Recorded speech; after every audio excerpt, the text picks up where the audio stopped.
John, what's your beautiful dog's name? Well, this one is Nippy, and then the other one is Snuggly. Nippy and Snuggly. I love it. Yeah. Are their names true? Yes. Yes. Nippy. Girish, are you speaking? I think you're on mute.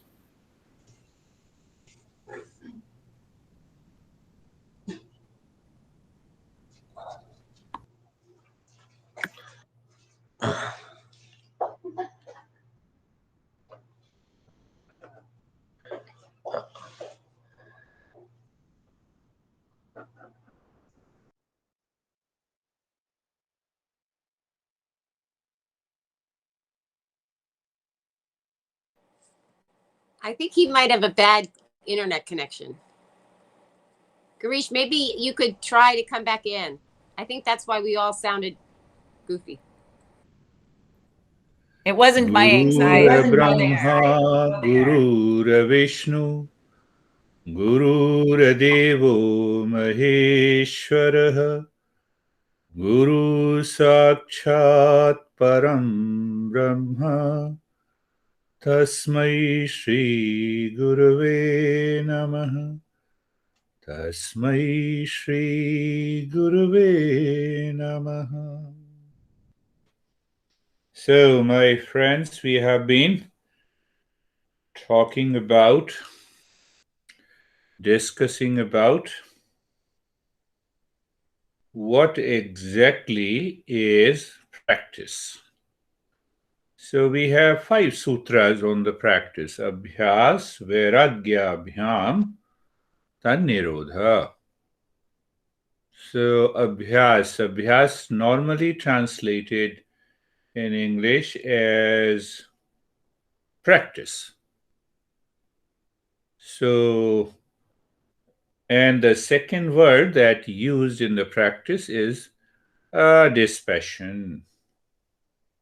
Oh, I remember a great story about dispassion. So then we understood what exactly is the practice.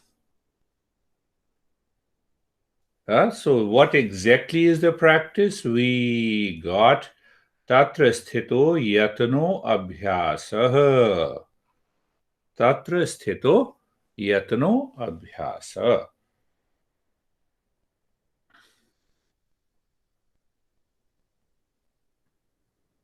Whenever we have anxiety, I have a lot of anxiety. I have a lot of pain.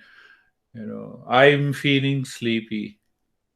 This mind believes too much in excess whenever we have a problem.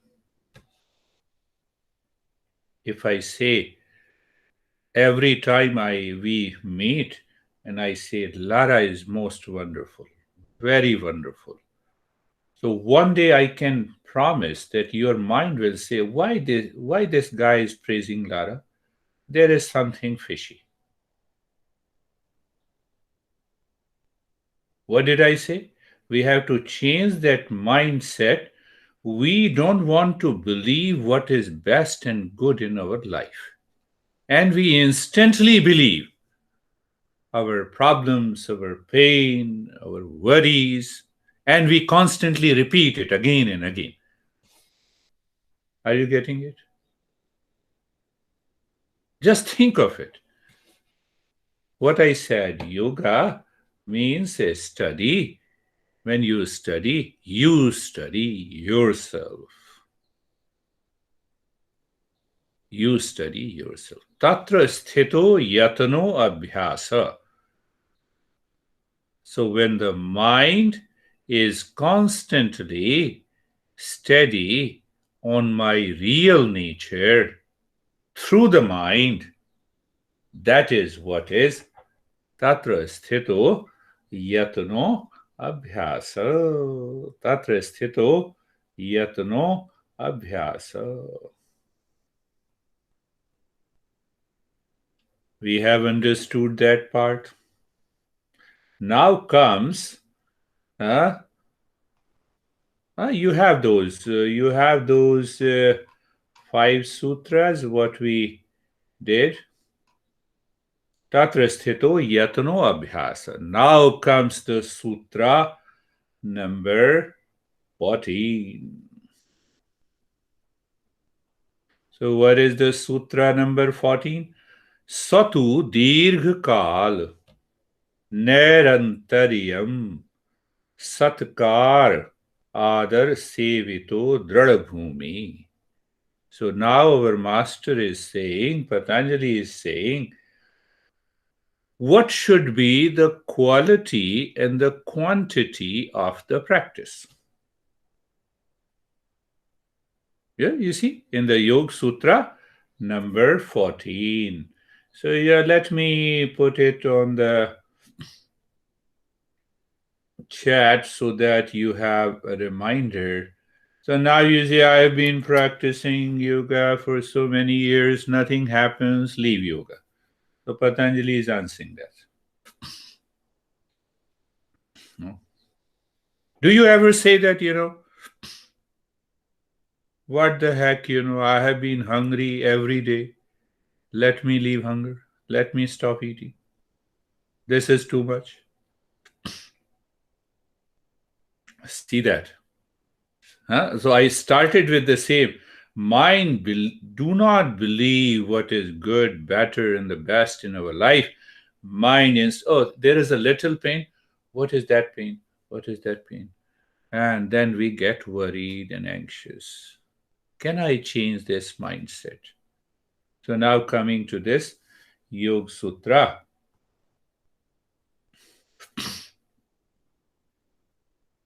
Satu dirghkal nairantaryam satkar adar sevito dradbhumi. So now he is saying about the practice. The practice is firmly established if it continued for a long time. So I'm not going to another referencing. That is the way. I'm taking a little deviation to make you understand the journey of yoga. So you take an example of the second sutra, Yogaschatta Vratti Nirodha. So what I understand, yoga is emptying the contents of the mind that leads to the realization of the real self, which is of the nature of peace, happiness, love, and wisdom. Did Patanjali say in the sutra? No. So the cross-referencing is required. Why? Because we have more than 3,000 texts. But why we have to do we have to study 3,000 texts? No.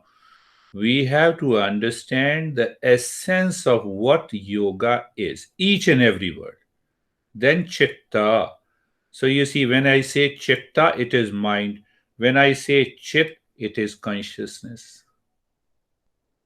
See that? So we have to go and understand each and every word. Then we say nirodha. So word nirodha also means control and suppression. And word nirodha means also blocking. Don't allow anything foreign to enter into. That is also blocking.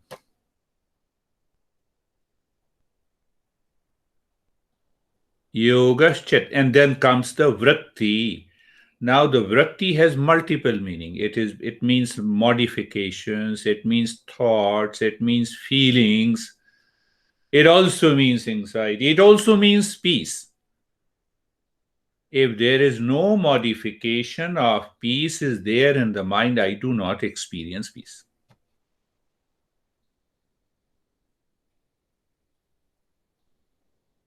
So why I took the deviation?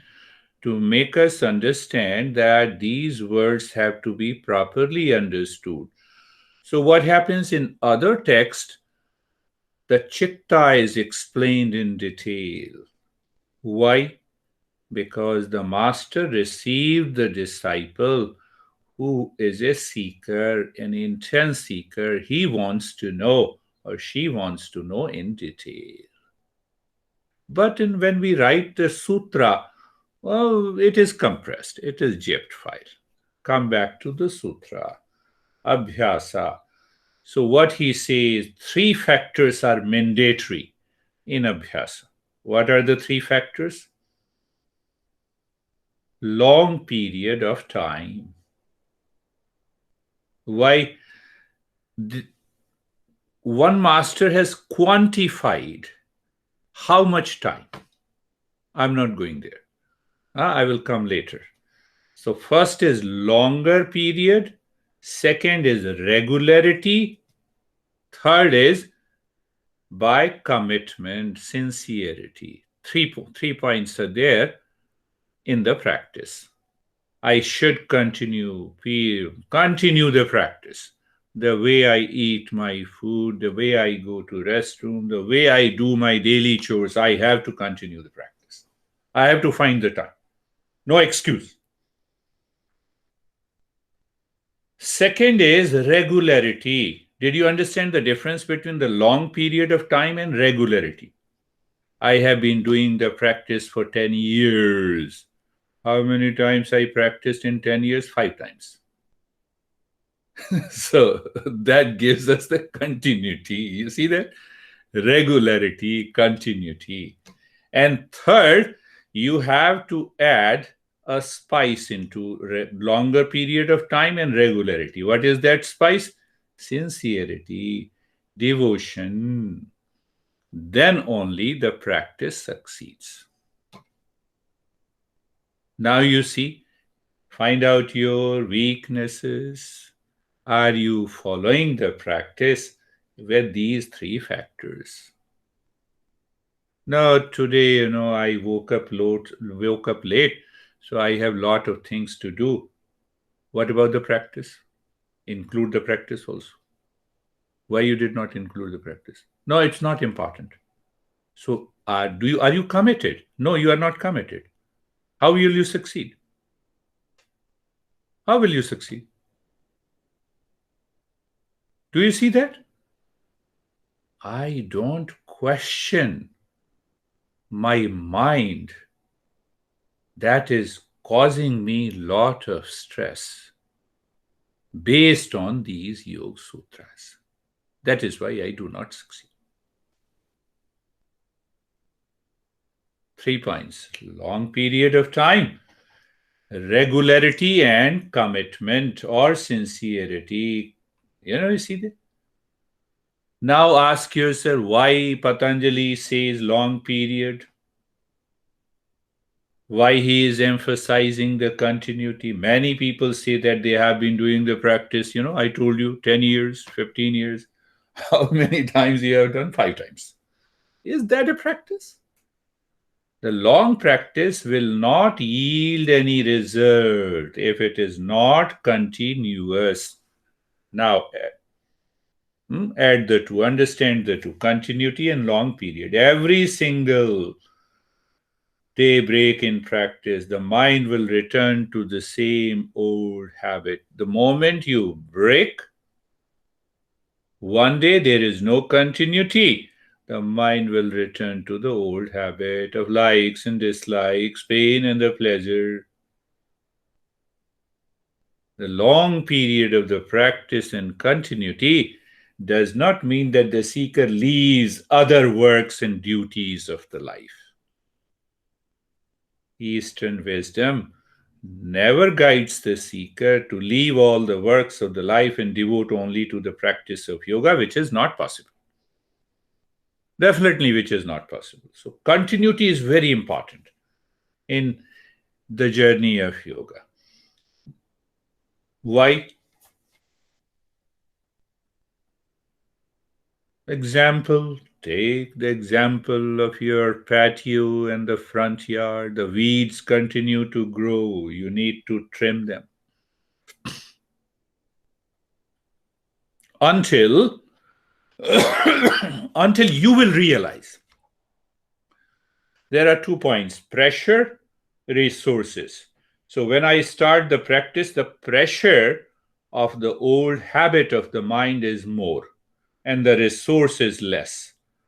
I have to increase the resources in the mind by regular practice, longer period of time with dedication and commitment. Once the resources goes up and the pressure of the mind is less,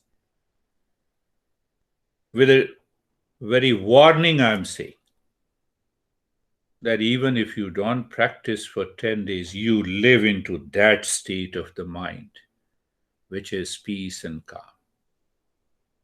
You're not doing the practice, but every day in the morning, the mind says, come on, darling, you are already in peace and happiness. Why I said warning? We have to reach to the ultimate goal. You have to reach. Our ultimate goal is the self-discovery. Did you get it? Third point, sincerity. Now I am again cross-referencing. Sincerity has 4 factors. You pick up any word in yoga and then you try to understand until the ignorance is removed completely. So sincerity has 4 factors. Practice respectfully. You love to do the practice. You respect it. Constant awareness of the real self. Practice with wisdom, with understanding, and with faith. So faith, wisdom, constant awareness of the real self, and respectfully. Now, let us open it.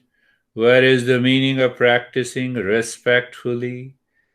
Practicing respectfully means the mind should live in a state of cheerfulness and tolerating pain or discomfort in the beginning. Leslie, there may be many discomfort and the pain, but I must be cheerful. Cheerful means what? It is a mental state. Come on, just for 1 hour, I'll pay you $1,000. The mind instantly becomes cheerful.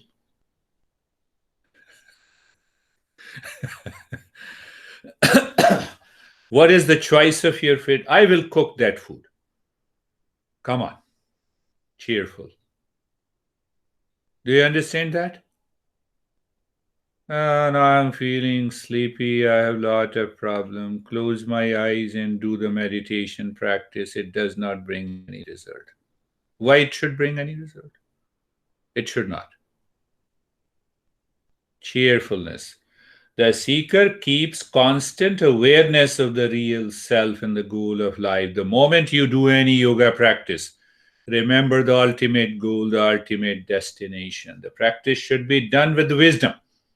With means understanding. What is that understanding here? Did we get anything from the last 2 sutras? Yatatra sthito yatano abhyasa. Even while speaking, am I aware of the real self? Is there a clarity of understanding that I am evolving by speaking to you? I'm not teaching you. I'm evolving. I maintain that. Do I maintain that awareness? You will see you are always relaxed and comfortable all the time. So, the practice should be done with the wisdom, which means discernment and dispassion. We are going to understand that discernment and this practice should be done with the faith. Faith pending inquiry. It is not blind belief. I think I talked a lot.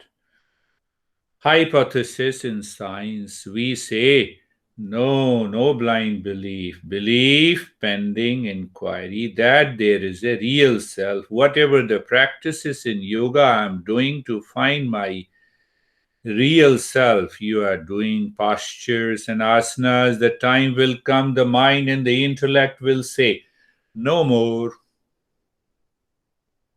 This is a preparatory and external yoga. I have done enough. Let me sit and find my real self.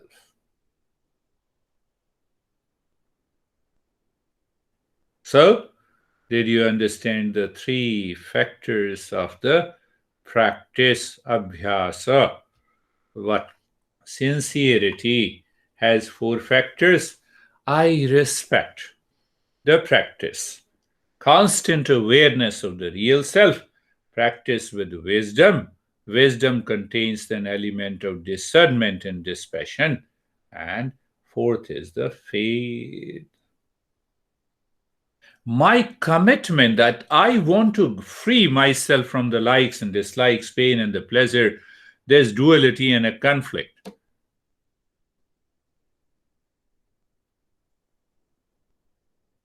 Even in the practice of asana.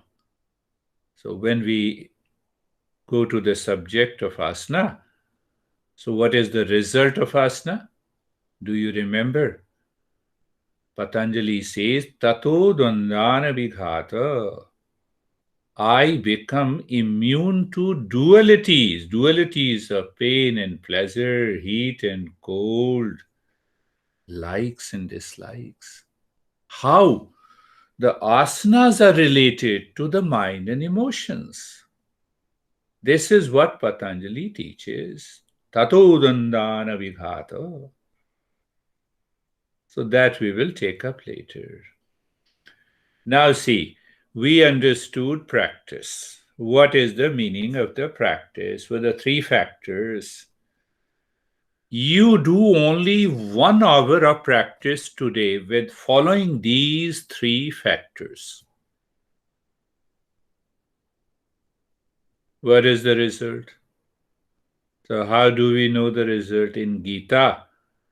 Today we are, maybe this verse may come in from the 2nd chapter. It says, Neha bhikramanashosti pratyavayu na vidyati swalapam asya dharmasya trayate mehetu bhayat. So when I am doing the practice, keeping all these elements as explained by Patanjali, what Krishna says, no effort is lost on this path. No obstacle prevails. Even a little of this practice. So I'm translating this. Even 1 hour of this practice, even listening. He talks too much, Let us pick up. I have understood it. It will not work. I have to put my mind with that faith. It is not faith on me, faith on the knowledge. No effort is lost. I'm repeating again. Neha bhikramana shosti. No obstacle prevails. Even a little. So I translated that little, even 1 hour of this practice delivers you from great fears and anxiety and distress.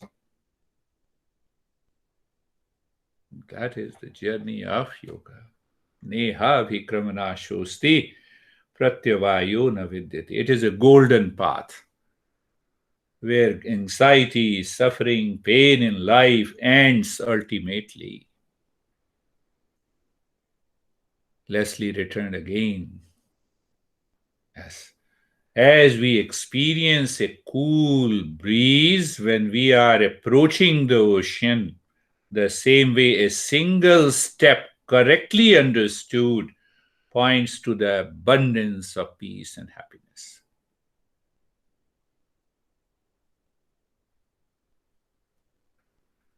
So you see that this effort, abhyasa also means an effort.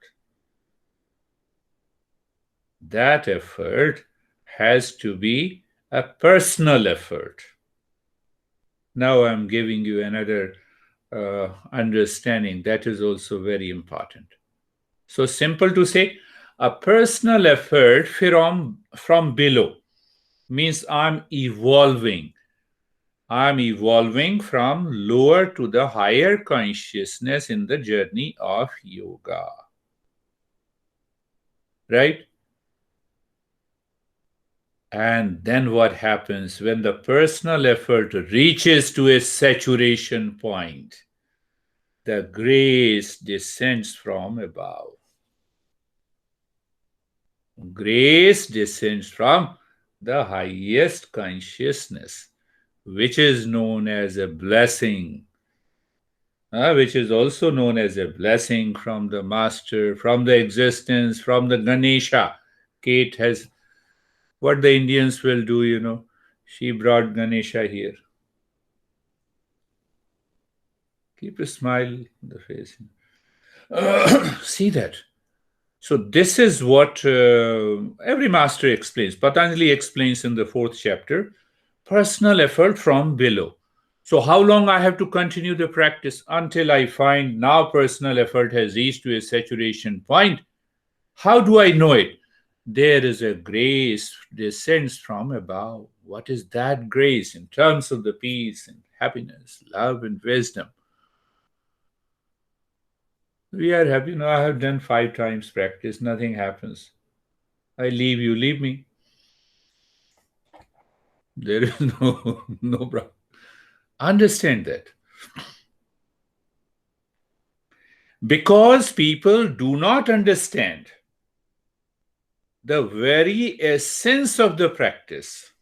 Krishna says again, among thousands of men, one here, men means men and women, one here, and they strive after perfection. And of those who strive and attain perfection, only one here and there knows the real self. Otherwise, they miss it. So then they say, okay, I know there is something real self.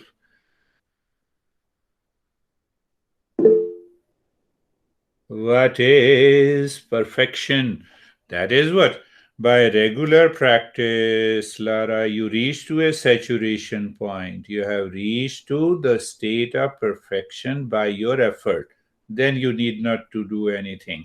And the blessing and the grace descends into your knowledge, into your mind. That gives the knowledge and experience of the real self. So we are not asking the perfection in a scientific term. Perfection is an ideal. There is another meaning. Yes, mind is stimulated. My master used to say, is there a perfection by the mind? Can there be a perfection by the mind? No. Mind by itself is limited. So whatever is limited, you cannot have a perfect. But you can keep the ideal of perfection in your mind. Why?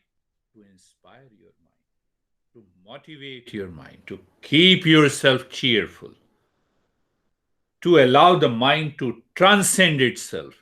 And the moment you transcend itself, and the one day you say, now I am not Girish, I am not this body, I am not this mind. Who am I? I am real self. Perfection. Perfection.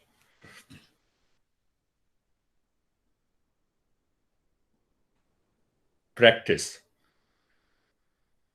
Yoga journey is not for those who eat a lot. Now, how I can attain? Leslie, I'm taking up your issue. Now, it has just come up. Not why your issue, it's an issue for everyone. One cannot become a seeker if we live unorganized life. Now see, if I live an organized life, it helps me in my personal, professional, and social life also. The same way it helps me in my yoga life. I have promised myself I'll be practicing meditation daily at 6 a.m. in the morning. And I'm spending watching a horror movie until 1 a.m. at night. Unorganized life. It will not work. I have to become aware. Oh, you mean to say I should not enjoy watching the movie? Did I say that? I only said, yes, Lara says, who determines, what he says, what she says, who determines what is organized and what is unorganized? Yes, I will refer. Again the Gita. So what he says, first thing, one cannot become a seeker if we live unorganized life. So Krishna says couple of points. Nashyan Nashyanastastu yogo thi. So what he says, yoga journey is not for those who eat a lot, not for those who starve themselves, not for those who oversleep, not for those who are always awake. So here he gives a reference of what is unorganized life. Now come to what is organized. How to determine? Yuktahara viharasya. Beautiful verse. Now let me put it. Yuktahara viharasya. Who can become a seeker, or what is the parameter of organized life? Yes, Lara is asking. So this is the answer. What is the answer? Yuktahara viharasya yukta chestasya karmashu yukta swapna avabodhasya yoga bhavati dukkha. And then I will reverse it. I will go against what causes the unorganized life. And here, what is saying? Yukta ahara. So can I use the word in English? Yoga is for those one who moderately eats, makes a moderation of effort, free from excesses. It is for the one who is devoted to his duties. That's a long topic. I will take up later. Duty and responsibility. I have to be very clear about the duty and responsibilities. Did I tell you that every word has, it takes you to a different clarity of the principle. Duty ought to be done. What is my duty and responsibility? And all of you, to pay taxes in time. If you pay taxes in time, are you rewarded? No. But if you don't pay it, you are punished. IRS will chase you. So like this, I have to see what exactly is duty. Duty in yoga means a work that you are doing free from ego, one. Second is free from the desire for the fruits of an action. It needs to be done. I gave an example. If you pay the bill, if you pay the taxes, you don't get any reward. That is duty. But if you don't pay it, so if you don't perform the duty, just for 2-3 hours, I am a teacher, so I have to play a role of my teacher. As long as I'm talking to you and I come on and we join, and half an hour I waste in gossip, that is not duty. No. So I must be aware of my duty. So what is there? Balance in eating, balance in effort, balance in sleep. You see that, moderate in sleep and vigilance. The life of such a yogi is devoid of all kinds of miseries. Yoga destroys all the sorrow for him in home, the sleep and the waking, the food and the play. The work, putting forth of effort in works are all balanced. Did you get the essence of what is the organized life? But still I feel the stress. I have to work again. I have to be vigilant. I have to find out how my life, 24 hours of life, is causing me anxiety and stress. And you will be able to find out, and you'll be able to organize. The message by the Krishna is clear, my friends. We should live a life of moderation and acceptable mode in food, sleep, rest, and action. I'm not saying what you should eat. Do you understand? See that there is a total freedom.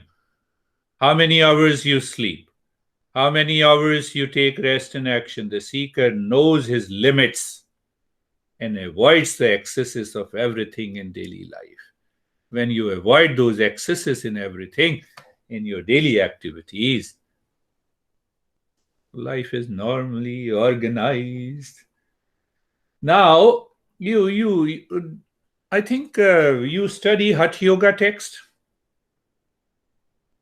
Hatha Yoga, Pradipika, and Gheranda Samhita. Gheranda Samhita and Hatha Yoga, we miss the first 10 verses.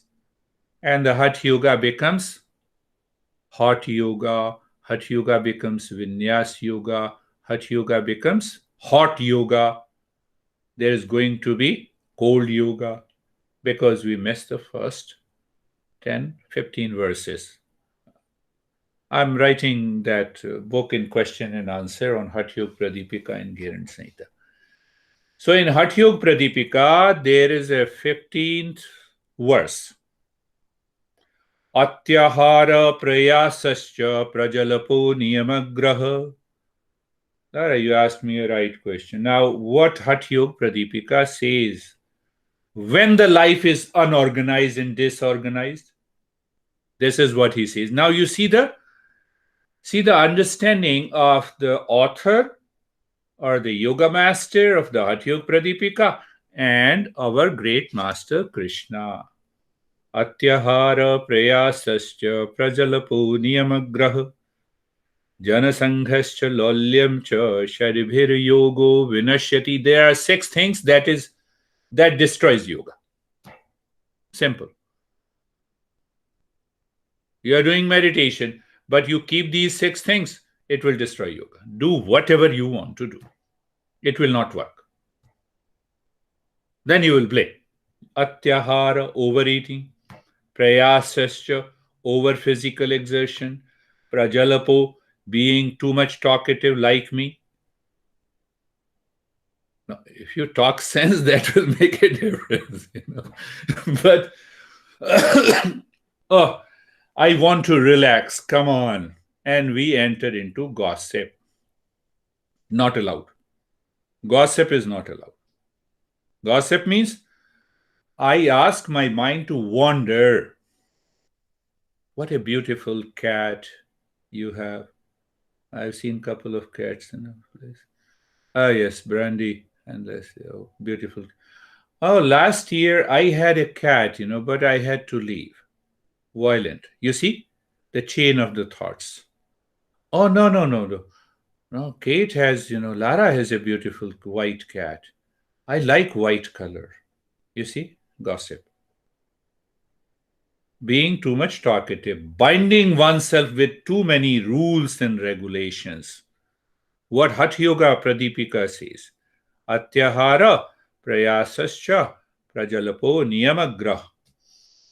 I must practice meditation at 6 a.m. come what may, even if I sleep at 1 a.m. in the midnight. But I woke up at 7 a.m. So, okay, let me leave meditation practice today because I promised myself that I had to practice at 6. Now it is 7. It will take me 1 more hour to prepare myself. So I bind myself with so much of strict rules and regulation that needs to be understood and dropped. Whether I wake up at 7 or 6, even if I have promised at 6, I must practice. This is what is the meaning, niyama graha. So 4 things. Atyahara prayasascha prajalapo niyama graha janasanghascha.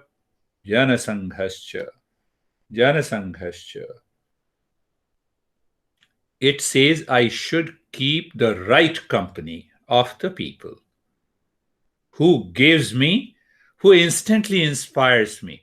Come on, did you not do the practice of meditation? No, you have to do it. Why you didn't do it? Who cares? You have not done today. It's okay. I should keep the right company. It does not mean if my honey says no, then I should leave the honey. Do not misunderstand. So, janasanghasya lolyam cha, and the mind is constantly wandering, and that is unorganized life, according to you. So, you see, both are clear. How you organize, Krishna says, these are the factors you have to organize. What are the factors that makes you totally disorganized in your life? Clear? Understood? Any doubt? I don't doubt on the principles or the Yoga Sutra of Patanjali. I doubt my own mind. Why you are not listening? And so did we understand the first practice has two components. One component is practice, so-called abhyasa, and the second is dispassion. So, you know donkeys? Huh? You know donkeys? Keep a smile on the face. I'm not saying anything that I'm going to send the donkeys to your home. I don't want to use the other word, which is very famous in America, as. So donkeys is better. So in India, we used to have a washerman. I'm explaining you what exactly is dispassion. And you have to keep this story in your head all the time. The moment you have anxiety, think of the story. And you will be out of this. You will be out of the problem. You will be in the state of dispassion. Are you ready to listen? So, washerman. In India, we used to have, they used to wash clothes. Here we have laundries, machine. We put the coin or if we have laundry in our home. So in ancient India, washerman used to collect dirty clothes from neighborhood, and they used to put on donkeys, and the donkeys used to take those clothes near the river, and from morning until evening, that washerman used to wash the clothes in the river. They used to dry up and again put it on the donkeys and return to their home. Got it? First point. This washerman had 5 donkeys. So every time he used to load all the clothes, approach the river, and he used to tie those donkeys with a rope on a tree. Otherwise, our mind is much more wandering than these donkeys. Anyhow, so, and we know our life is not organized. When the life is not organized, then we pick up one particular habit that is very dangerous to us. That is very harmful in our life. You have to pick up one or two habits that makes your mind constant in conflict and reaction. So washerman had also one habit of drinking. So while returning, sometime he used to go to what we say hard drink shop. There the villagers used to make a local wine or local drink.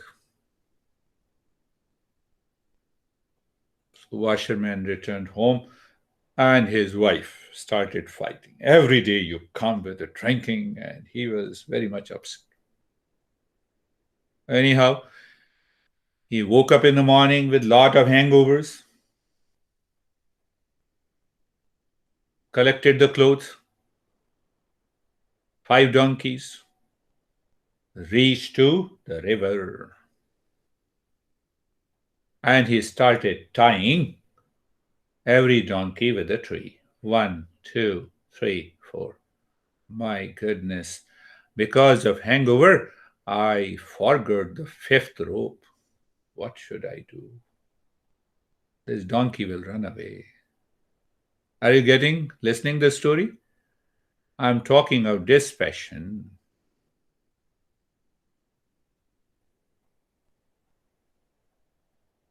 So he was very upset. A monk was passing by.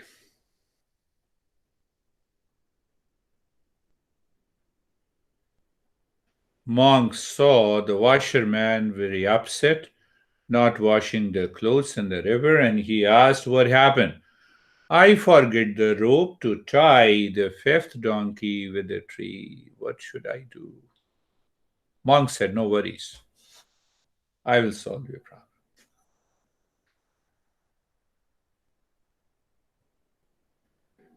So he said, just come with me under a tree. So when they both were under a tree, the fifth donkey was looking at both of them. So the wise man pretended that he is tying this fifth donkey. He is pretending. There is no rope. He was pretending. And he was pretending. He tied and he said, done. This will not work. Forget about it. You just go wash your clothes. So after 1 hour, he saw the donkey is staying there. He's not moving. He only pretended. So everything happened. He washed his clothes, loaded all the clothes on the 5 donkeys, and he untied the rope from the 4 donkeys. And he asked all the donkeys to move. 5th donkey did not move.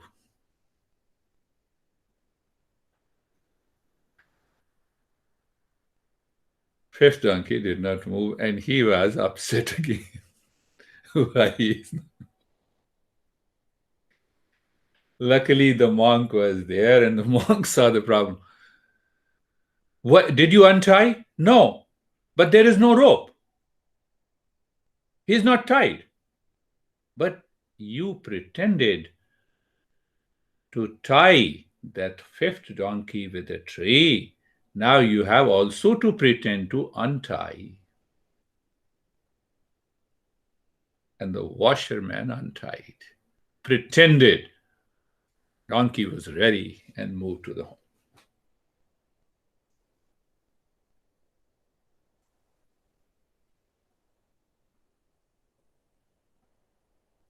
Our mind pretends that we are tied to so many things, and that is causing the problem.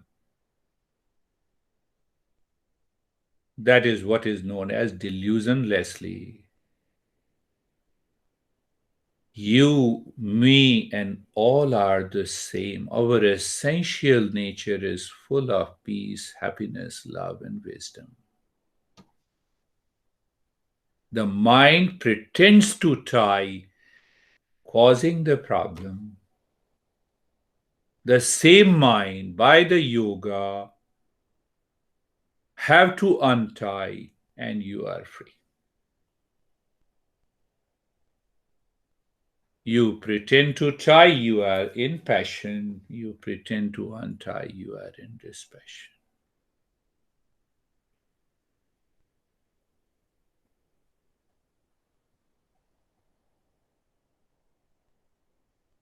Did you get the essence of what exactly is dispassion? Essence.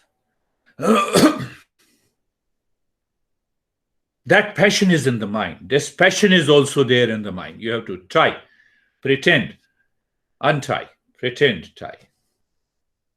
Problem is, we pretend to tie, which we claim is the reality.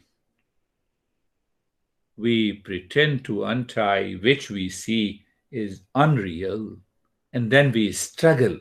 What is this passion and dispassion and reaction and anxiety? Means neutral, means indifference. Forget the rest.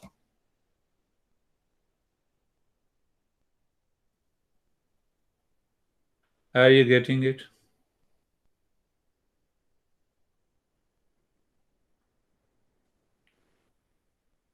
How it will happen? You have heard the story and you'll forget the story next hour.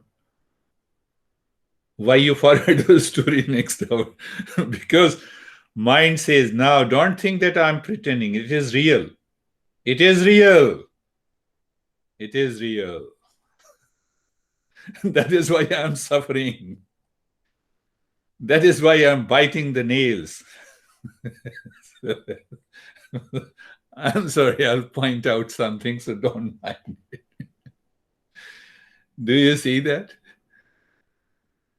Can you ask your mind anytime you have anxiety, duality, conflict? Come on, mind. Untie.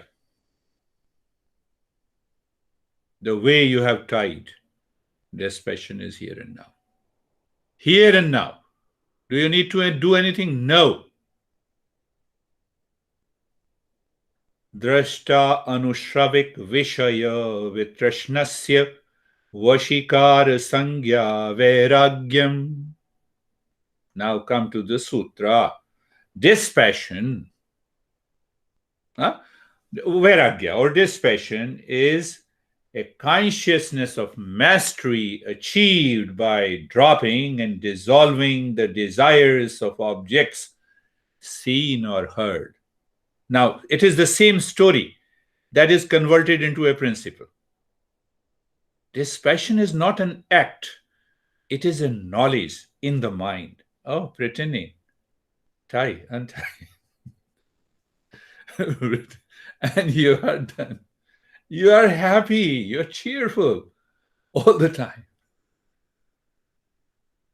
Dispassion is the consciousness of mastery achieved by dropping and dissolving the desires of objects seen or heard. Desires of object. Desires, that object means what? Object may be a person, maybe a honey, maybe a thing in the word. Desire. Desire means what? What is the meaning of desire? Always remember. Seeking something other than me outside in the world.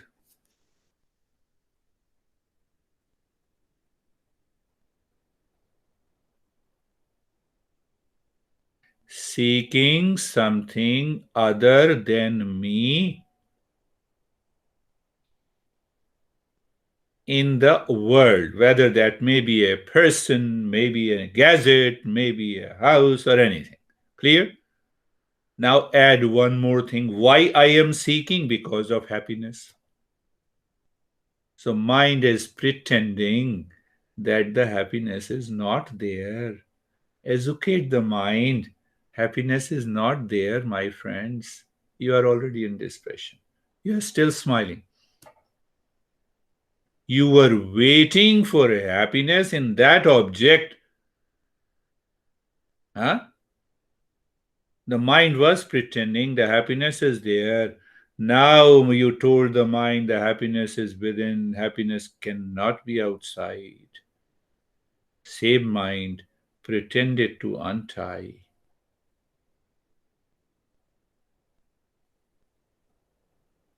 Once you contemplate and reflect, the first step is listening. Second step is contemplation and reflection.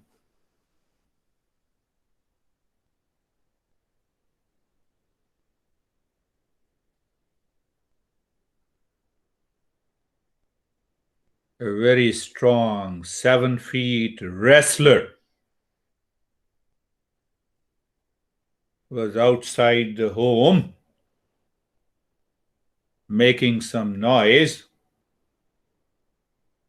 and the guy in anxiety and constantly reacting inside the home. Who the hell this guy is making a noise?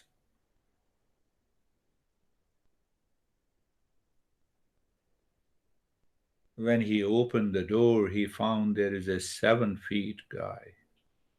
One kick will end his life. Well, how are you, gentleman? I was not talking to you. That is how our mind responds. When you find the person, an event stronger than you, which is realized in the mind, we become very soft. It has nothing to do with the dispassion. Our mind is used to getting lost in the world for pleasure seeking in life. This is what I am explaining. The pleasure is short-lived, experienced in the mind. in the delusion that it lives in objects, people of the world. Are you getting it? Remember, recall the story. Pretending to tie, pretending to untie, it has to happen in the mind.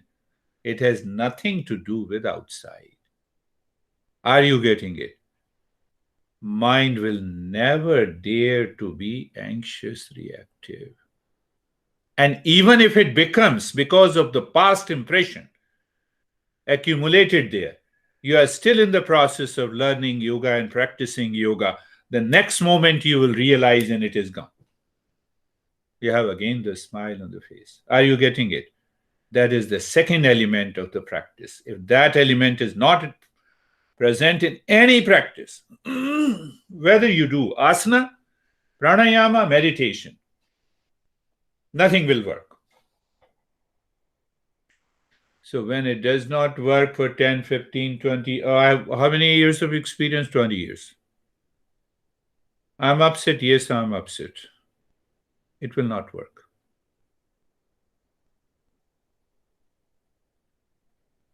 Vairagya is awakening in the mind that pleasure seeking outside is a futile exercise. We identify or define ourselves through our body, feeling, thoughts, worldview, belief, possessions, dreams, desires, social connections with what we perceive. When we manage to withdraw completely from the object, manage to withdraw, pretending, unpretending, with awareness of who we are, the life has changed. We only experience this original state when we live in the state of dispassion, and in that state of dispassion, a single practice will create a magic.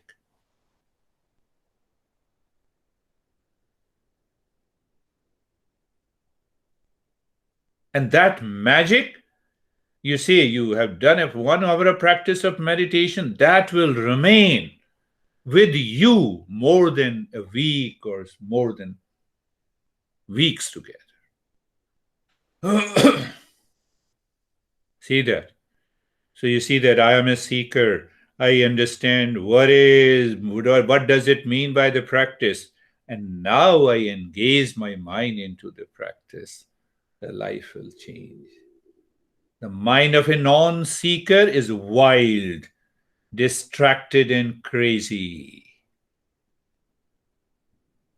Did I answer the question? The mind should be, when the mind should be, not be wild, should be focused, should not be crazy, when I organize my life.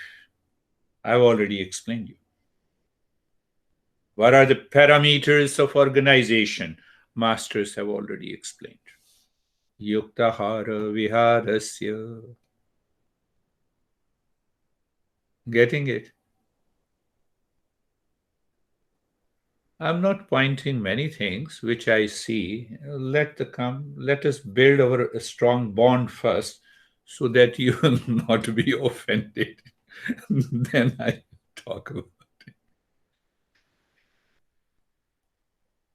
You see, we studied the very first sutra. What is that? Shanti mantra. Om sahana vavatu sahanau bhunaktu sahaviryam karva vahe tejasvinavadhitamastu ma vidvishavahe. The last phrase. We should not have envy against each other, neither the teacher nor the student at any point of time. Not even a sense of reaction. But in a traditional, I had a traditional teaching. Master says, get out of my monastery. But I learned, oh, now I have come closer to Master. That's why he's saying, get out of my monastery. Affection. So what I did, I said, I will go out of your monastery. So go just outside the gate, I lied down. I slept the whole midnight. Master said, now, there might be a problem. It's too cold. Call him inside. There are no barriers of ego, reaction. Now, our great master, young master Swami Vivekananda,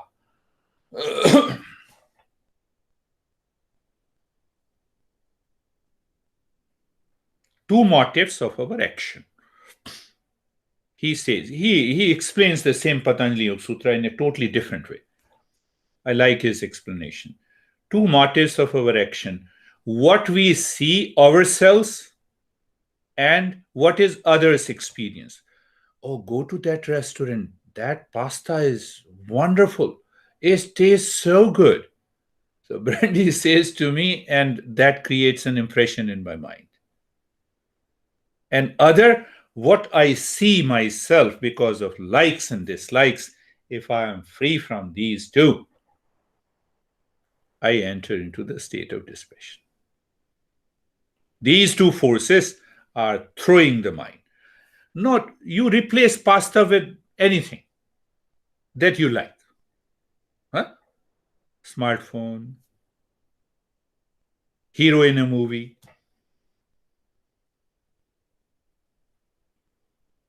Dispassion is the power to instantly recognize these two factors.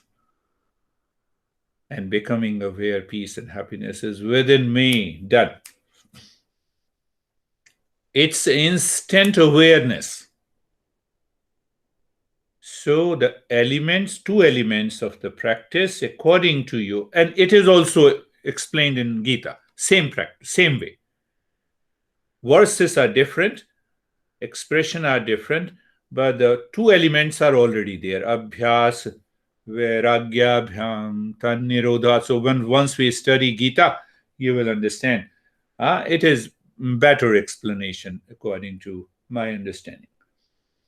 So when these two motives of our action are gone, now I take a motive out of necessity, free from the ego, not seeking the pleasure. I am in the state of dispassion.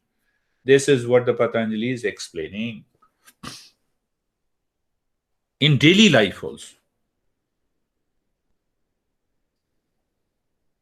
Lack of inner happiness avoids dispassion in day-to-day life. So now see, they both, you compare it. Am I happy inside? No. I'm happy inside but very disturbed outside. Is it possible? Why I'm not happy inside? Because of lack of dispassion. Pretending, again go back. Knowledge, pretend, unpretend. Pretend to tie, pretend to untie. So I'm specifically using the word pretending. Why I'm using the word pretending? Think of it. That pretending word is delusion. That appears true, but it is not true. Donkey perceived tying the rope which is not there. So, delusion is removed by dispassion. That brings the state of cheerfulness. What is delusion? I am the most unfortunate person in this world. I have a lot of stress.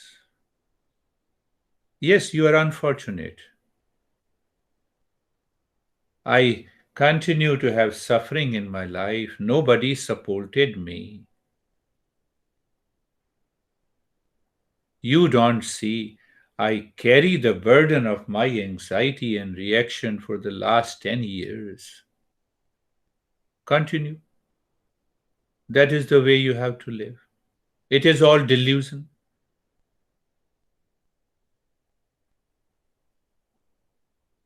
Are you getting it? I always tease that you must get something for your life, not academically, philosophically. That will not help. You change yourself by yoga. You will set an example for others. Simple. starting from your home, then wherever you teach, it will help you. That is more important. Lack of inner happiness and cheerfulness. Seeker knows the desire to be desirelessness is not dispassion. When we misunderstand dispassion, then we want, oh, I should be in the state of desirelessness. The mind continues the same pattern. Mind struggles how to be desireless. You cannot become desireless. Why you cannot become desireless? You have already pretended to tie yourself with so many things. How can you become desireless? So that's a wrong approach. Do you see that? Do you see the point? We are going a little deeper. So whatever you have pretended, you go back again to the same point and pretend that you have untied yourself. You have tied yourself to a guy or a girl with a label of a husband and wife. You pretend it. Where there is no label, untie it, then talk to him and her. Problem is there. Tell me if there is any problem. I did it. It demands an effort, a constant effort. And once I reached to a point, life became very full of cheerful.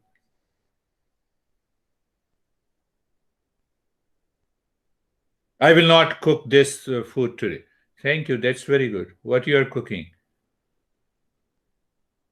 So I removed the preference from the food. Life became better. Atyahara prayasasya, that is the way life to be. Dispassion means, what is the dispassion means? That my desire for happiness outside have lost their importance in life.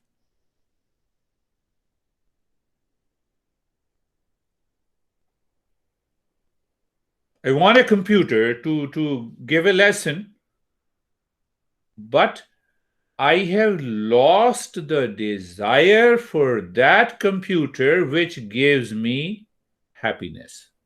Computer cannot give me happiness. Are you understanding?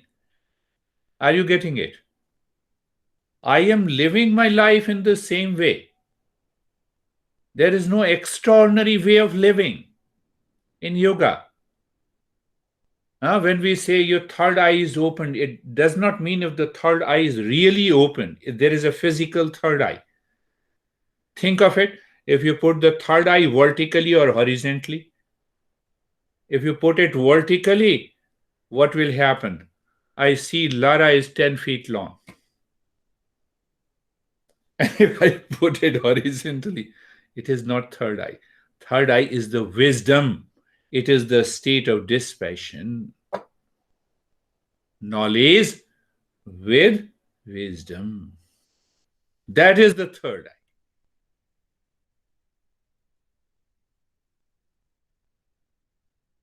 Don't try to prove scientifically, John. There is no science which says there is a third eye. So don't prove it. You see? We try to overstretch where it need not to be done. Dispassion. You have lost, mind has lost the importance of happiness in the objects outside.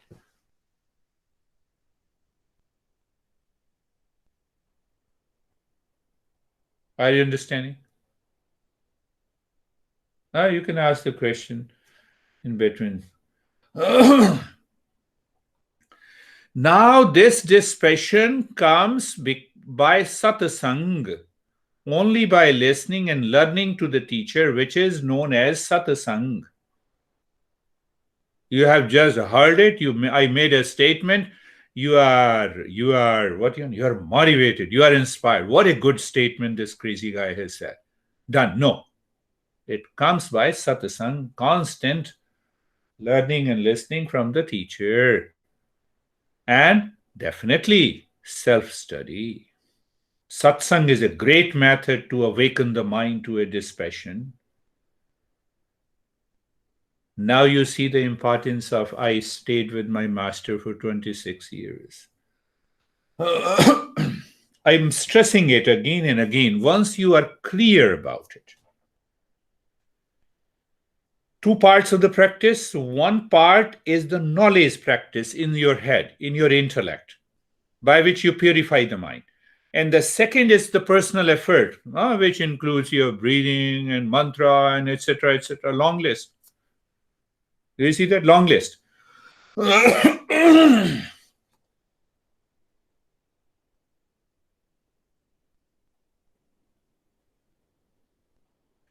Did I tell you the story of Bhartarhari? Bhartarhari Nath. I know you are experts in Hatha Yoga. You might have studied Hatha Yoga and Ghiran Samhita.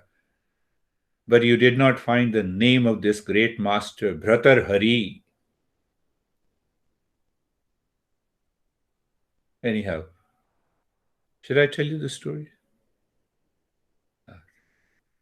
Keep a smile on the face. Then only I feel that, that you are ready to listen to the story. Otherwise, you also influence me. So Bhartarhari was one of the greatest king lived perhaps in the 7th or 8th century. Great king. He became a great master. He is the author of 3 books of 100 verses. One of the 100 verses on dispassion. See? 100 verses on dispassion. So the more and more you study, you contemplate and reflect, you are already there. Why? Pretend. Mind was pretending that you are attached. The mind lost that pretension. But anyhow, the story of Bhartarhari is very interesting. How that king became the master because of his honey. Because of his honey. You can opposite the gender, so the story applies to both gender. So when he was a king, a monk came to his kingdom because he was very noble, he was taking care of the citizens. That is what the democracy claims. But the fact is something different. It does not mean that I'm against democracy. So a monk came to his kingdom and he gave a fruit, apple fruit. He said, this apple fruit contains the secret of 20 years of my austerity. It has a lot of powers. If you eat it, you will live more than 200 years without any sickness or illness. Your wisdom will remain at the highest level. Do you want that apple, Leslie? Ah, yes. Quick fix. Yes. So anyhow, so monk left the kingdom and Bhartarhari. So later on, he is known as Bhartarhari Nath. Bhartarhari Nath. So Nath, Sampradaya Nath, Parampara Natha tradition has discovered this Hatha Yoga. So there are 25 or 30 names of great masters. I remember, maybe in Hatha Yoga Pradipika. Anyhow, so this Bhartarhari loved his wife so dearly.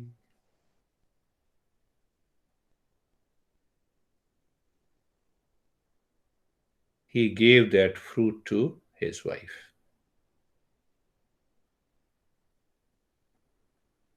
I think I told you this story before. And the wife gave the story to the stable master, and then that master, the trainer of the horses, loved a pros, and he gave the fruit to the pros. And pros said, my life is so infamous. She returned that fruit to the king, and the king started inquiring. And ultimately he knew, oh, now see the state of dispassion in Bhartarhari. Sometime it takes place naturally. You are not doing yoga. You don't know any principle. That was the first state of Bhartarhari. He didn't know anything. So a curiosity, a question came to his mind that this is the nature of the love outside. Where is the love? What is that love? So I'm reproducing what? One of the verse from the Vairagya Shatakam for understanding. Here is the verse. Bhoge roga bhayam kule Chuti bhayam vite nirpalo bhayam. Let me read it. What he says, it is such a beautiful verse. You need not to practice dispassion. It will awaken in you.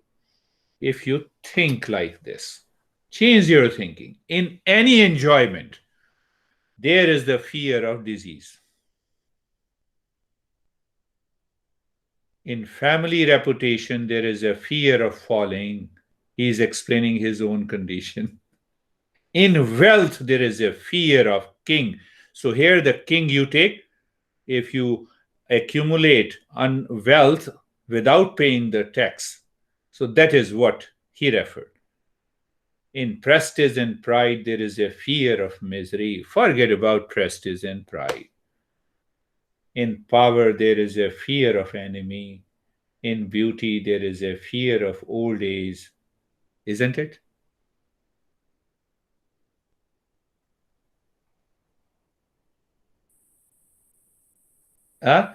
When if I say what I'm teaching is only right, then what happens? There is a fear of learned opponents. In virtue, there is a fear of wicked, vilifying person. In body, there is a fear of death. For human beings, everything in the world is coupled and associated with a fear. Dispassion towards worldly enjoyments alone leads you to the state of fearlessness. How can I earn money? Continue to earn money. In the state of dispassion, where is the problem? Are you getting it? Look at the point of wisdom from this great master. You contemplate and think like this. You start thinking like this, simply.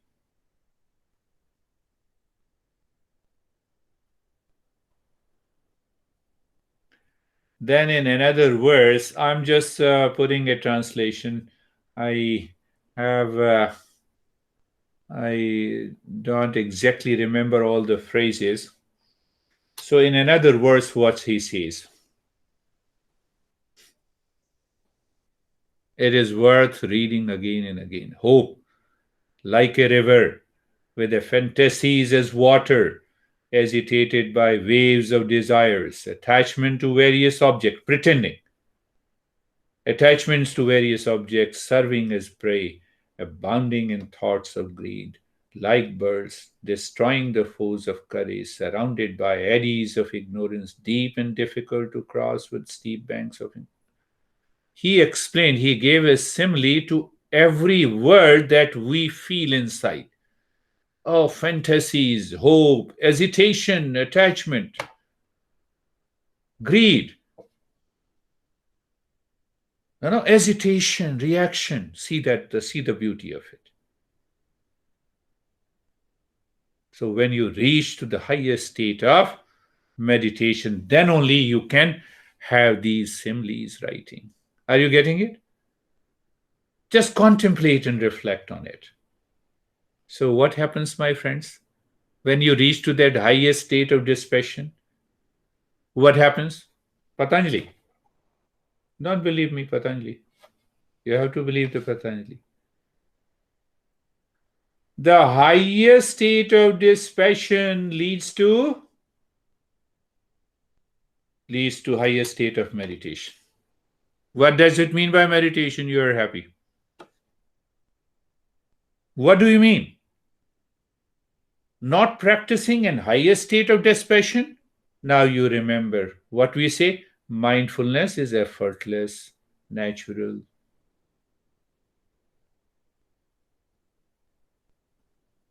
So what the master says, what the Patanjali says, tat param, when you reach to that state of dispassion, vairagya, what happens, my friends? Purush khyātai. Purusha has means real self. Khyātai, realized. Guna, where trashnyam means what? You transcend all the three gunas. When you transcend all the three gunas, Purushkhyate, the real self comes in the front. Means realized. Tatparam. Tatparam means, Tat means the highest. Param means the highest. Purushkhyate, the true self, the real self. What is the goal of yoga? Yogaschitta vritti nirodha, emptying the mind of all its content. And then what is the result? The real self is realized. Do you understand that? When we say mindfulness is effortless, natural, it is not a practice. We always talk. Last year, one Facebook Connect argued with me, and she wrote, mindfulness is an effortless natural practice. Why you give the practice? I said, why you are making such a effort to write to me this sentence? Stop being effortless, you will be in meditation instead of guiding others. A lot of interesting episodes, almost 20, 30, 40 emails comes from different students. Tat param purushkhyātai gunavetrashanyam means what? You transcend all the dualities. You need not to do anything. Simply awaken to that knowledge. What knowledge? Pretending, tying and untying. I'm not saying, Patanjali is saying, dispassion is at the peak when there is a knowledge of the self. Now, see the other side of it. You are doing a practice regularly with a continuity, sincerity. Then what happens? The other side is also explained. So when you reach to the highest state of meditation, the peace and the happiness manifest itself. What happens? You realize the highest state of dispassion is there. So in both ways, it works. Both ways it works. How it works? Patanjali Yoga, Raja Yoga. You have to practice. Jnana Yoga. Knowledge. Eightfold Noble Path of Buddha. First 6 is all about knowledge. Bhogana bhukta vayameva bhukta stapona taptam vayameva tapta kalona yato vayameva yata strashnana jirna vayameva jirna. What a wonderful great master says in the same master. You see? Same master. Who is the master? Bhratarhari, what he says. You have to read it again and again. Every day in the morning, evening, afternoon. Whenever you are in anxiety, stress, duality, conflict, pain, and the suffering. What he says. We have not enjoyed the worldly pleasure. but we have been devoured. We have been enjoyed by the pleasure. I like pasta. I like pasta. Mind continuously says it is, it is doing a japa on I like pasta, I like pasta, I like pasta, I like pasta. And then what happens? This is the meaning. Then what happens? I'm watching TV, I like pasta. I'm free, I like pasta. Let us drive, eat pasta, come back. Now hesitation is gone. So it is not that we are eating pasta. Pasta is eaten by me. We have not eaten pasta, but pasta has eaten me, means my mind. No religion or karma has gone through, but we ourselves have become scarced. Time is not gone, but it is we who are gone. Oh, see, that's lot of time has passed. I have not achieved anything. What to achieve in this world? Calm down. You want to achieve in stress. You are not in the state of dispassion. But it is we are gone. Desire is not reduced in force, though we ourselves are reduced to. We are reduced by our desires for seeking happiness outside. To get rid of that delusion, the dispassion is there. So I have a question, possibly a clarification. Yeah.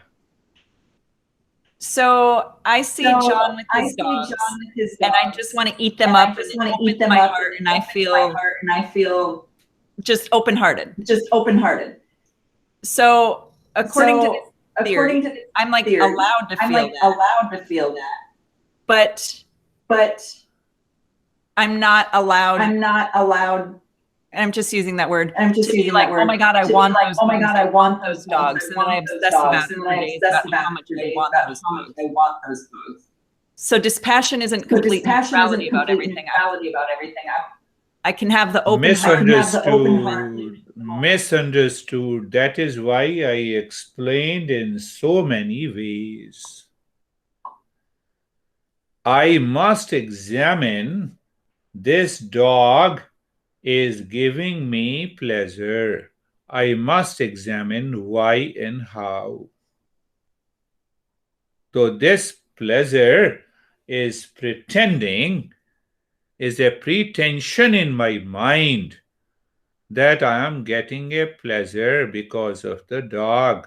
But the reality is not there. Where comes the neutrality? So when I try to practice neutrality, it means the mind has to make an effort. I love dog, neutral. I love dog, neutral. I hate dog, neutral. It will never happen unless my mind is clear. What is that clear? Second point is very important. Leslie, you just said, according to the theory, it is not a theory. It is here and now. You are seeing the dog. You cannot be theory. You cannot be practice. You cannot divide your theory and practice into two. That is the beauty of yoga.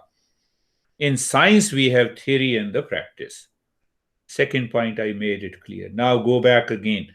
I see the dog. It gives me pleasure. I see the dog. It gives me a reaction and anxiety. Both the cases are there. So do I examine why? How? I don't examine. I take it for granted. And then I say, let me remain neutral. This will never work. This is the concept of the psychology. It has never worked. It is not going to work. It will cause more problem. Now understand. Understand clearly. Yeah. You prompted me to talk in detail. So let us understand that clearly.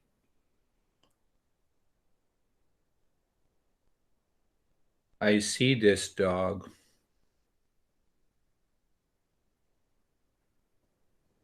So that pleasure, so-called, I experience the pleasure and happiness in any object outside in 3 stages. Priya, Modh, Pramod. What is Priya? By seeing, I feel happy. Leslie, by seeing, you say, I am happy. Clear? It is not theory. Get out of that old-fashioned. That is the concept of the science. You have a theory, you have a practice. Why you have a theory? Because that gadget is not inside of you. So you have a theory. And then you translate that into a practice. But are you present with me in theory? And later on you'll be present in practice? No, you are here and now with me. So that is the beauty of this journey of yoga and the Eastern wisdom. So first step is, I see, I am happy. Clear? Second stage of the mind. Now, because I see this dog, I am happy. I want this, I want this, I want this, I want this, I want this. I like this, I like this. Mind is repeating this in the mind at the subconscious level. That is the second stage of the happiness. Because I see the dog that makes me happy, hence I must possess this dog. So mind says, if you possess, second stage, when I possess, I will be happy. It has already started. Yeah, now, but because my mind... I'm saying like the open-heartedness and living with that joy and then being able to walk away without Tell me, what is open-heartedness? Simply using the theoretical world will not work. Here it is working. I see, that makes me happy. My mind says I want to possess. That makes me happy. Now see that. Possession. Idea of a possession and a thinking and the thoughts has agitated my mind on one hand inside, and I am expecting happiness by possessing. Take an example of pasta. Coffee. Coffee. Mind is constantly agitated in the morning because if I have a habit of drinking coffee. Tea. So my mind, without even thinking, goes to the kitchen.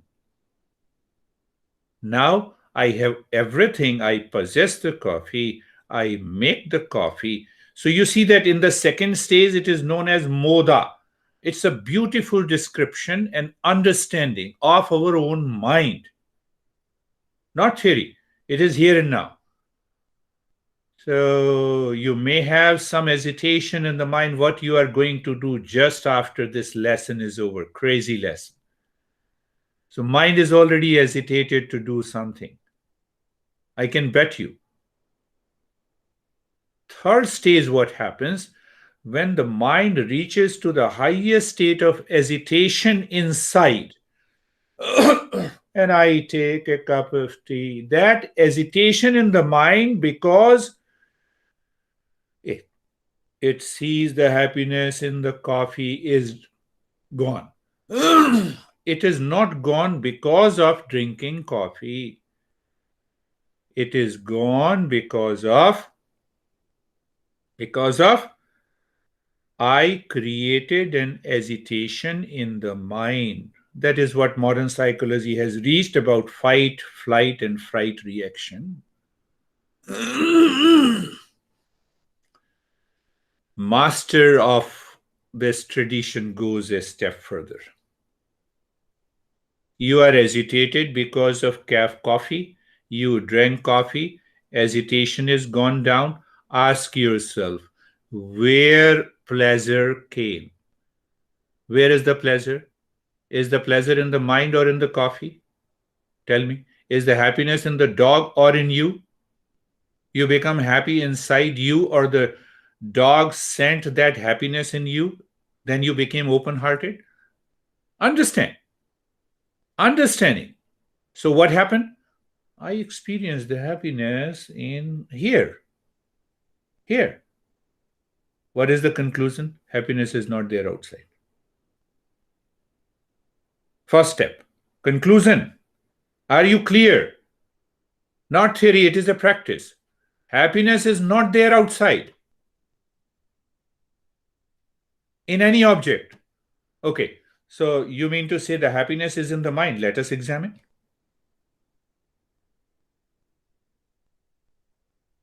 There is happiness in the mind. If the happiness is the nature of the mind, then my mood will never be upset. Then I will never enter into anxiety. Then I will never enter into stress. Sweetness of a sugar will always be there, whether you put it into the candy, in a dessert, in an ice cream. Are you clear? So it means the happiness is also not the nature of the mind. Then from where the happiness comes? Our master says, happiness is you. Happiness is your real nature. You blocked through your mind by passion, by delusion. So what it means? Now define open-heartedness. Now define neutrality.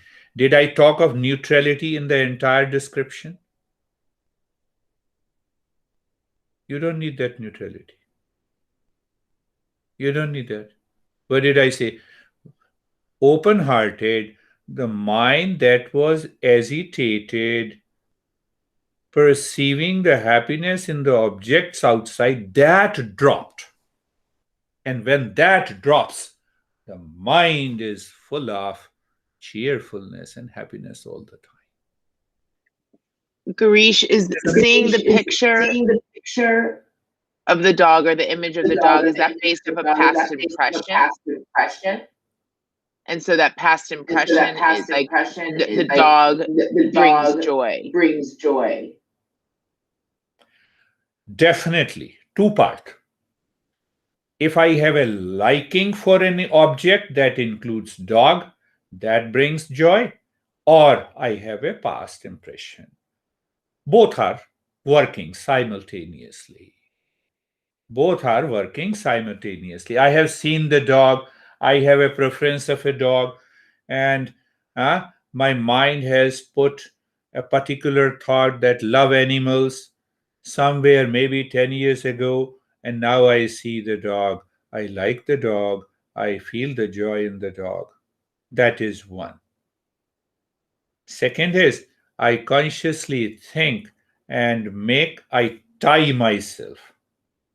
I tie myself to a particular object. Why? My intellect passes on the information. It gives me a joy. Now see the opposite, Leslie and Lara. I know, John, Leslie, Lara. I haven't seen. Kate, do you have a cat? No, thanks. No, thanks to both of them, all of them. Christina, I didn't see the cat in your households. So we have both the group. Understand here and now, it has nothing to do with theory and practice. You can start living a life of joy from here and now. When you understand this clearly, don't bring in the concept of modern cycle. Why? Because then we will not be able to understand our own principles. Now tell me, I see Lara, Christina, Leslie, John, everyone, and Kate. Do I need to make any effort to be neutral? Do I need to open my heart before I see you? Tell me. Do I do it?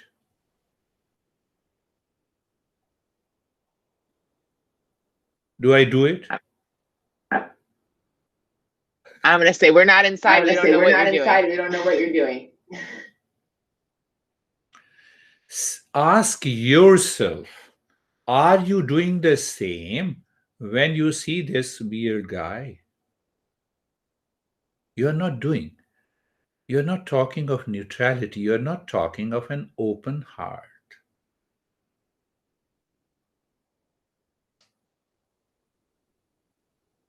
So, what yoga guides you? Have a right perception. Now, pay attention. Leslie, you start following these 4 tips from today. Everything is gone from the mind. I see Brandy as a Brandy. How can I see Brandy as a Brandy? How can I see John as a John? Tell me. I am aware inside. I don't rely on the mind which has any preference. Brandy, human being. John, human being. Is it difficult to do? Tell me. This is the first. Is it difficult to do? But when the mind passes on some thoughts, Brandy is like this, John is like this. Preference, likes and dislikes, that begins the journey. Lara. So I see Lara is a wonderful human being. John is a wonderful human being.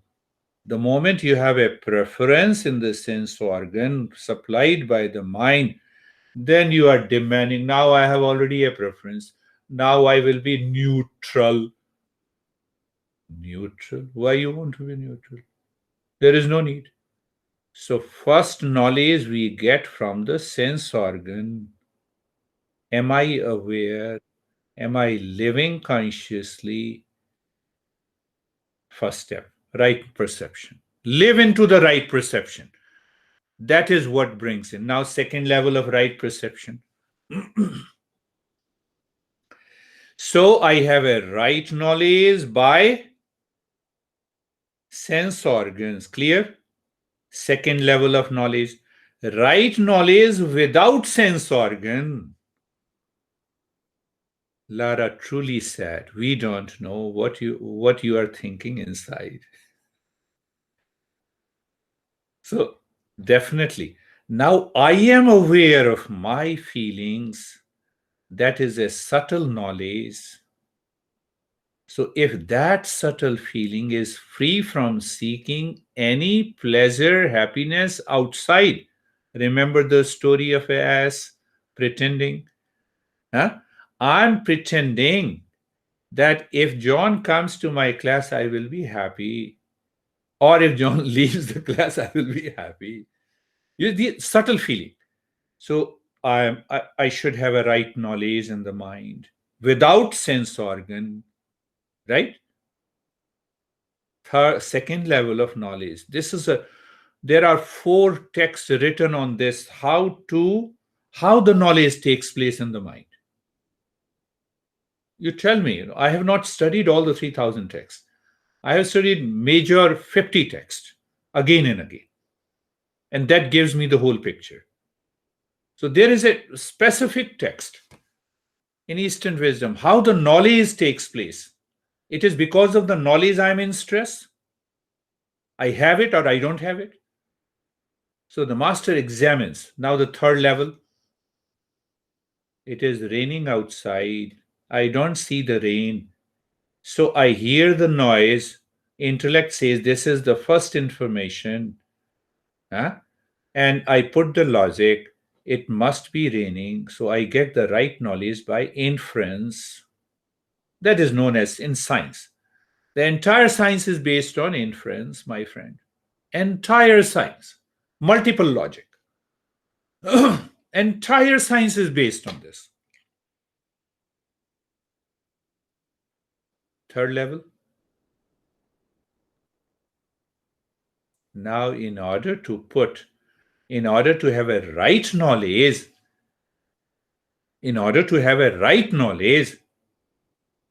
What should I do? Huh? I should live at a little higher level of awareness, because it is only the higher level of awareness gives me an ability to think rightly. If I live habitually, then every dog gives me happiness. Or other opposite, every dog gives me pain. But if I live at a higher level of awareness, now I see the dog. Right perception by the sense organ, right perception by without the sense organ, right perception with the inference, where I am now, where I am, where I am. Think of it, where I am.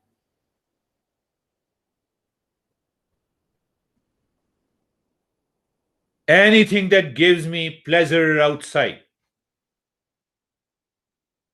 only because of delusion.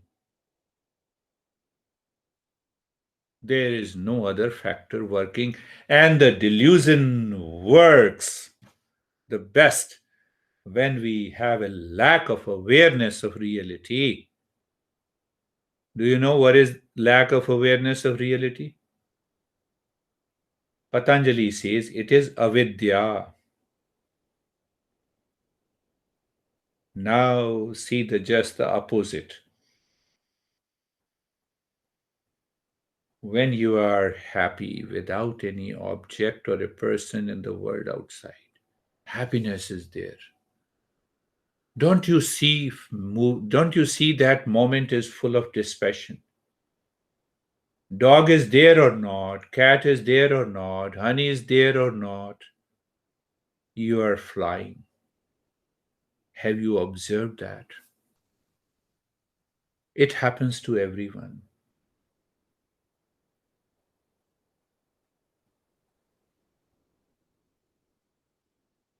Now see just the reverse.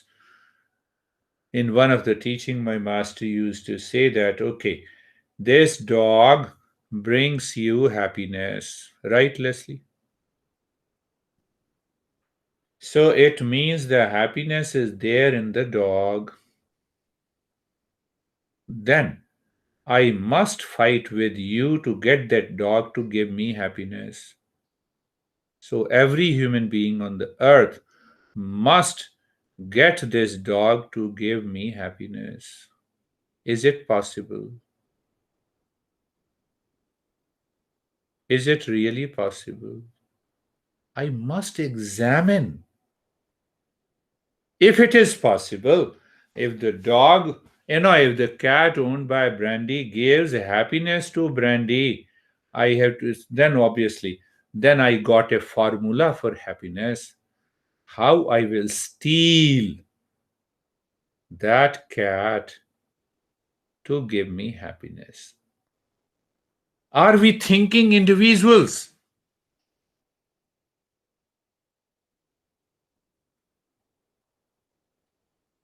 Why these sutras were written? These sutra was written to think, to clarify. No. Don't ask me to think about my dear dog or cat. That is it. So I have stopped the inquiry. See, Leslie, what the master is saying. I have stopped the inquiry. Let me find out. Let me examine. Let me become aware. And in that field of awareness, the journey begins. First step, you find happiness is not there, it is superimposed. Like the fifth donkey, his mind was superimposed, pretending to tie on the tree. Are you getting it? The last point is also very important, that it means that I should leave my dog. Did I say that? Did I say that? So what happens? Now you have found happiness in you, within you. Now you have a dog. You express that happiness to your dog. You express that happiness to your honey.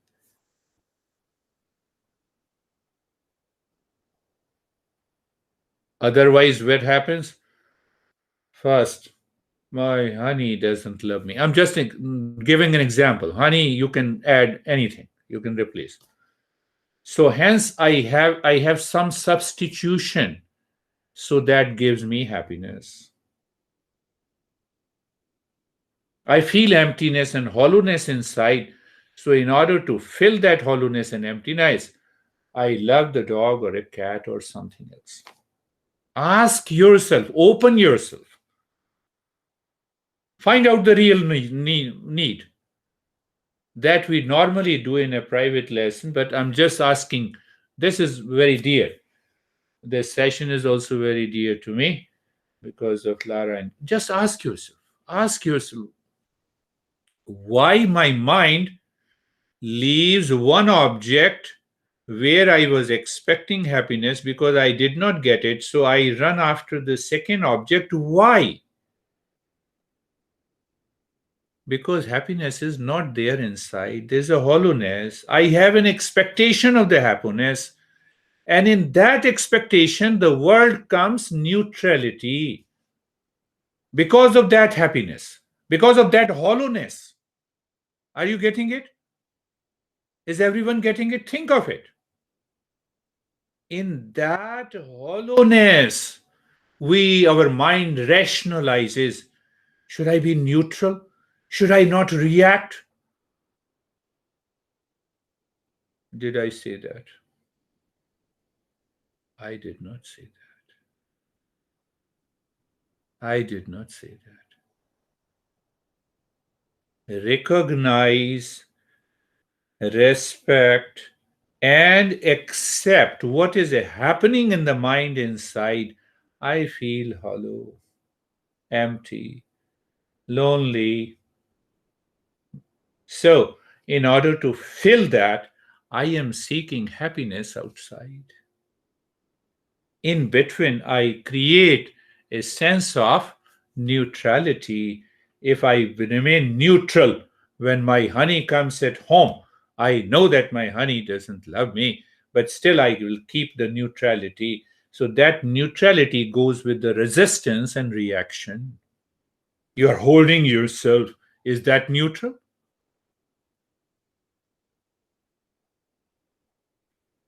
That is not dispassion. Dispassion keeps the cheerfulness and the smile all the time.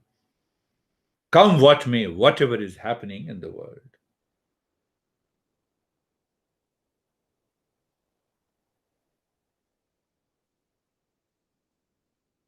How you get it? Satasangatve nissangatvam. Dispassion is a desire management. It is not a desire fulfillment. Last point. It's a desire management. Have you heard the word desire management? No. We heard the word stress management, anxiety management, anger management, honey management. That is neutrality. Honey management is neutrality. Do you see that? See the truth here and now. Your mind is doing a desire management. What is that desire management, my friend? My mind is expecting a pleasure and happiness, something from outside. I manage desire. How? By telling to the mind here and now the pleasure is not there. How do you find? Where do you find? I maintain my awareness. The moment I raise my awareness, I see the truth of it, that the pleasure is not there outside. What happens? Pleasure is not there outside. Why I am searching? Oh, I was feeling so lonely. That is why I was expecting. No neutrality. Mind dissolves that. You see that? Mind dissolves. Do you see that? Here and now. Do you see here and now? It's not a theory. So the loneliness, hollowness, and other stuff, reaction, the accumulation of lot of anxiety and the fear corresponds to the expectation and the pleasure that I perceive in the world outside. I need not to maintain, I need not to make an effort to be neutral. No required. It is already dropped. What did I say? Remember again. Show the mind, I am tying you here, remain here. And when the mind is calm, untie. Now mind remains calm. Mind is this donkey, has to be educated.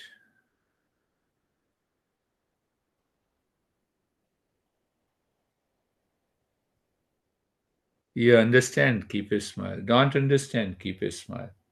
So I have another opportunity to talk. Yes. Understand it here and now, not in the future.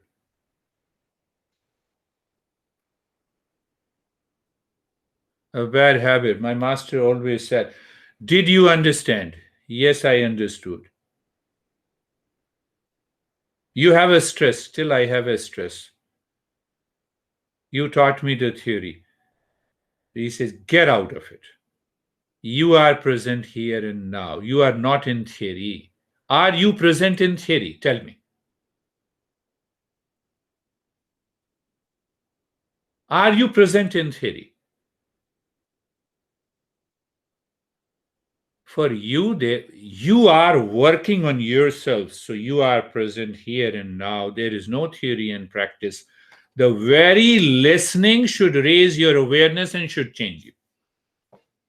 What is blocking you? All these crazy thought patterns.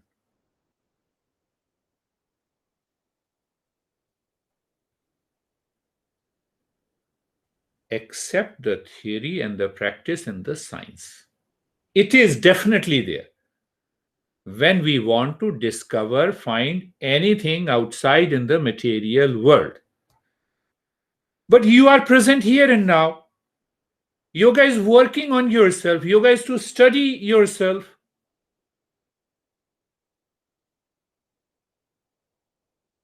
That is why I say Eastern wisdom is an instrument of knowledge. The way the science is an instrument of knowledge to find the world outside. This yoga is an instrument of knowledge to find yourself here and now.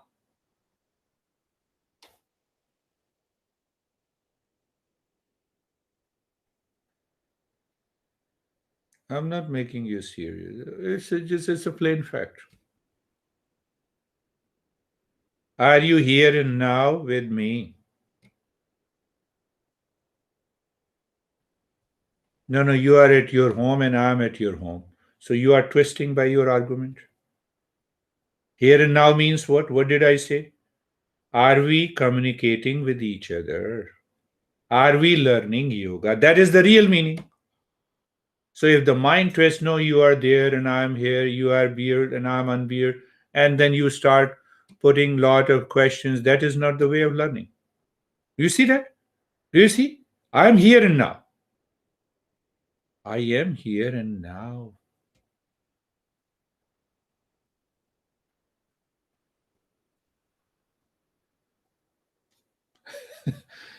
Very good. So anything more in this session? Listen to it again and again. Listen to it again and again and ask your mind to follow. Belief pending inquiry. Belief, you believe the principle, inquire, mind will raise its awareness. It happens by satasangatve nisasangatvam, nisasangatve nirmohatvam.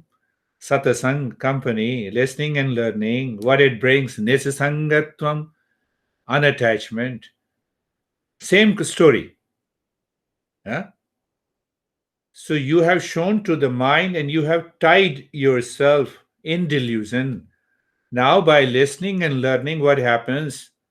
The teacher is showing you, you see, you are attached, in delusion. Now I am removing that attachment.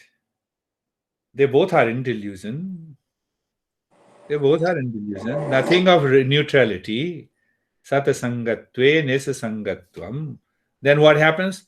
When you move to the dispassion, when you move to the detachment or dispassion, so that dispassion leads to the right knowledge. This is what the master is saying.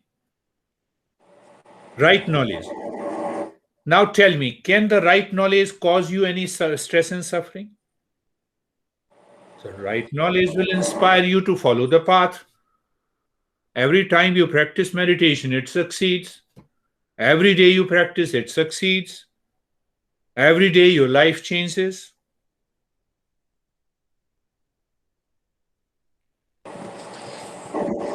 That is all for today.